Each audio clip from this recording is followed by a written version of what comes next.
That really stuck with me as far as realizing we're not all limited to the path that we're on. Right. That being, we all think and we're told as kids, what do you want to be when you grow up? Right. So let's get you focused narrowly on that. I have specific books on this in parenting, in that you should not do that. Right. You should not limit kids to one specific pathway. You want to make sure that they can diversify their skill sets and interests. Right. Because it's going to be necessary.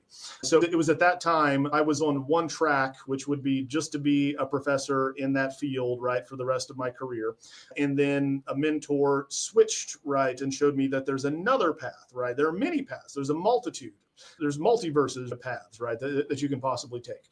But you might not see them or think that you have the ability to take advantage of them because, a great example is, I came from an entirely non-mathematical, non-quantitative background, right, in that way. So what business did I have running entire programs or businesses and or startups, right? So we do AI accelerators and tech startups. I was a director of technology for a company, et cetera. How possibly could I do that?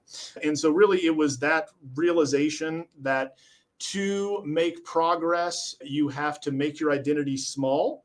That being, you are not just a data scientist. You are not just and only a musician, right? You to keep your identity small, right? And then it's easier to pivot, right? So it's not as painful to move in different directions. And then in addition to that, note that anything that is that it's going to be uncomfortable, right? So that being, any time that you're comfortable in what you're doing for a period of time, you likely are not growing. Right. Get used to, if you want to grow, you want to change careers, you want to advance, you want to adapt, right, to what's coming. It will be uncomfortable. And so you might pull back from that, but resist that urge.